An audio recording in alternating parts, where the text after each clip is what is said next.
George Miller, o apóstolo da fé, 1805-1898. Pela fé Abel, pela fé Noé, pela fé Abraão. Assim é que o Espírito Santo conta as incríveis proezas que Deus fez por intermédio dos homens que ousavam confiar unicamente nele. Foi no século XIX que Deus acrescentou o seguinte a essa lista. Pela fé, George Miller levantou orfanatos, alimentou milhares de órfãos, pregou a milhões de ouvintes em redor do globo e ganhou multidões de almas para Cristo. George Miller nasceu em 1805 de pais que não conheciam a Deus. Com a idade de 10 anos, foi enviado a uma universidade a fim de preparar-se para pregar o Evangelho. Não, porém, com o alvo de servir a Deus, mas para ter uma vida cômoda. Gastou esses primeiros anos de estudo nos mais desenfreados vícios, chegando, certa vez, a ser preso por 24 dias. Jorge, uma vez solto, esforçava-se nos estudos, levantando-se às 4 horas da manhã e estudando o dia inteiro até às 10 da noite. Tudo isso, porém, ele fazia para alcançar uma vida descansada de pregador. Aos 20 anos de idade, contudo, houve uma completa transformação na vida desse moço. Assistiu a um culto onde os crentes, de joelhos, pediam que Deus fizesse cair sua bênção sobre a reunião. Nunca se esqueceu desse culto, pois viu, pela primeira vez, crentes orando ajoelhados. Ficou tão profundamente comovido com o ambiente espiritual que passou a buscar também a presença de Deus, costume esse que não abandonou durante o resto da vida. Foi nesses dias, depois de sentir-se chamado para ser missionário, que se hospedou durante 2 meses no famoso orfanato de A.H. Frank. Apesar de esse fervoroso servo de Deus, o Sr. Frank, ter morrido quase 100 anos antes, em 1727, o seu orfanato continuava a funcionar com as mesmas regras de confiar inteiramente em Deus para todo o sustento. Mais ou menos ao mesmo tempo em que George Miller hospedou-se no orfanato um certo dentista, o Sr. Graves. Ele havia abandonado suas atividades, que lhe rendiam um salário de $7.500 por ano, a fim de ser missionário na Pérsia, confiando só nas promessas de Deus para suprir todo o seu sustento. Foi assim que George Miller, o novo pregador, recebeu nessa visita a inspiração que o levou mais tarde a fundar seu orfanato sobre os mesmos princípios. Logo depois de abandonar sua vida de vícios para andar com Deus, chegou a reconhecer o erro, mais ou menos universal, de ler muito acerca da Bíblia e quase nada da Bíblia. Esse livro tornou-se a fonte de toda a sua inspiração e o segredo do seu maravilhoso crescimento espiritual. Ele mesmo escreveu: "O Senhor me ajudou a abandonar os comentários e a usar a simples leitura da Palavra de Deus como meditação. O resultado foi que, quando a primeira noite fechei a porta do meu quarto para orar e meditar sobre as Escrituras, aprendi mais em poucas horas do que antes durante alguns meses. A maior diferença, porém, foi que recebi, assim, força verdadeira para a minha alma." Antes de falecer, disse que lera a Bíblia inteira cerca de 200 vezes. 100 vezes o fez estando de joelhos. Quando estava ainda no seminário, após os cultos domésticos realizados à noite com os outros alunos, frequentemente continuava orando até a meia-noite. De manhã, ao acordar, chamava-os de novo para a oração às 6 horas. Certo pregador, pouco tempo antes da morte de George Miller, perguntou-lhe se orava muito.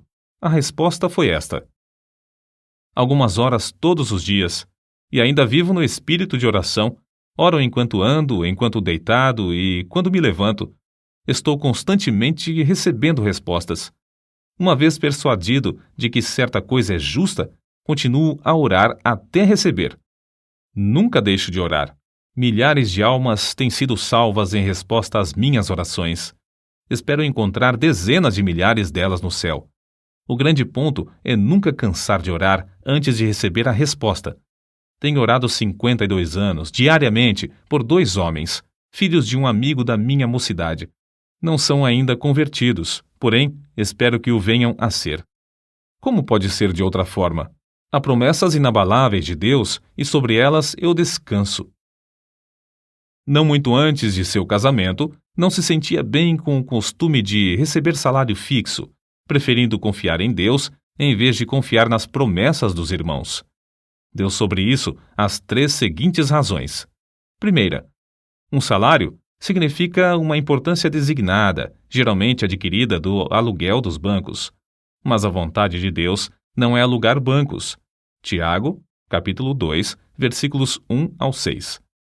Segunda, o preço fixo de um assento na igreja, às vezes, é pesado demais para alguns filhos de Deus, e não quero colocar o menor obstáculo no caminho do progresso espiritual da igreja.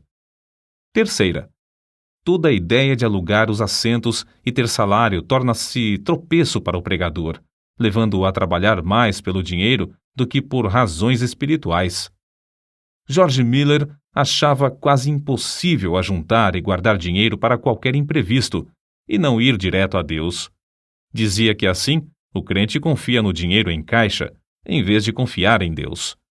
Um mês depois de seu casamento, colocou uma caixa no salão de cultos e anunciou que podiam deitar lá as ofertas para o seu sustento, e que, daí em diante, não pediria mais nada, nem a seus amados irmãos, porque, como ele disse, sem me aperceber, tenho sido levado a confiar em braços de carne, mas o melhor é ir diretamente ao Senhor.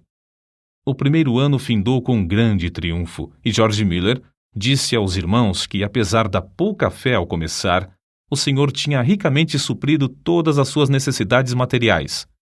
E ainda mais importante, tinha-lhe concedido o privilégio de ser um instrumento na sua obra. O ano seguinte foi, porém, de grande provação, porque muitas vezes não lhe restava nem um shilling. E George Miller acrescentava que, no momento próprio, a sua fé sempre foi recompensada com a chegada de dinheiro ou alimentos. Certo dia, quando só restavam 8 shillings, Miller pediu ao Senhor que lhe desse dinheiro. Esperou muitas horas sem qualquer resposta. Então, chegou uma senhora e perguntou: "O irmão precisa de dinheiro?" Isso foi para ele uma grande prova de fé. Entretanto, o pastor respondeu: "Minha irmã, eu disse aos irmãos, quando abandonei meu salário, que só informaria ao Senhor a respeito das minhas necessidades. Mas", respondeu a senhora, "ele me disse que eu lhe desse isto." E colocou 42 shillings na mão do pregador. Outra vez, Miller e sua família passaram 3 dias sem ter dinheiro em casa e foram fortemente assaltados pelo diabo com a ideia de que haviam errado em aceitar a doutrina de fé nesse sentido. Quando, porém, voltou ao seu quarto, achou 40 shillings que uma irmã deixara.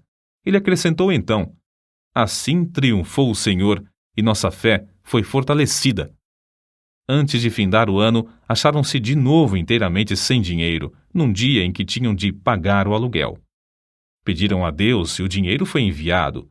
Nessa ocasião, George Miller fez para si a seguinte regra, da qual nunca mais se desviou: "Não nos endividaremos, porque achamos que tal coisa não é bíblica."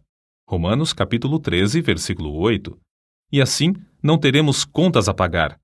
Somente compraremos o que pudermos, tendo o dinheiro em mãos. Assim sempre saberemos quanto realmente possuímos e quanto temos o direito de gastar.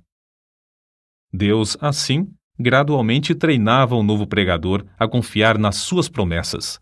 Estava tão certo da fidelidade das promessas da Bíblia que não se desviou, durante os longos anos da sua obra no orfanato, da resolução de não pedir ao próximo e de não se endividar. Um outro segredo que o levou a alcançar tão grande bênção de confiar em Deus foi a sua resolução de usar o dinheiro que recebia somente para o fim a que fora destinado. Essa regra ele nunca infringiu, nem para tomar emprestado, apesar de se ter achado milhares de vezes face a face com as maiores necessidades. Nesses dias, quando começou a provar as promessas de Deus, ficou comovido pelo estado dos órfãos e pobres crianças que encontrava nas ruas. Reuniu algumas dessas crianças para comer consigo às 8 horas da manhã e, a seguir, durante 1h30, ensinava-lhes as Escrituras. A obra aumentou rapidamente. Quanto mais crescia o número para comer, tanto mais recebia para alimentá-las, até se achar cuidando de 30 a 40 menores. Ao mesmo tempo, George Miller fundou a Junta para o Conhecimento das Escrituras na nação e no estrangeiro. Os alvos eram: primeiro, auxiliar as escolas bíblicas e as escolas dominicais. Segundo, espalhar as Escrituras. Terceiro, aumentar a obra missionária. Tudo foi feito com a mesma resolução de não se endividar, mas sempre pedir a Deus, em secreto, todo o necessário. Certa noite, quando lia a Bíblia, ficou profundamente impressionado com as palavras: abre bem a tua boca e ta encherei. Salmos, capítulo 81, versículo 10. Foi levado a aplicar essas palavras ao orfanato, sendo-lhe dada a fé de pedir 1.000 libras ao Senhor. Também pediu que Deus levantasse irmãos com qualificação para cuidar das crianças. Desde aquele momento, esse texto bíblico serviu-lhe como lema, e a promessa se tornou em poder que determinou todo o curso da sua vida. Deus não demorou muito a dar a sua aprovação de alugar uma casa para os órfãos. Foi apenas 2 dias depois de começar a pedir que ele escreveu no seu diário: hoje recebi o primeiro shilling para a Casa dos Órfãos. 4 dias depois, foi recebida a primeira contribuição de móveis, um guarda-roupa. Além disso, uma irmã ofereceu seus serviços para cuidar dos órfãos. Naquele dia, George Miller escreveu que estava alegre no Senhor e confiante em que ele ia completar tudo. No dia seguinte,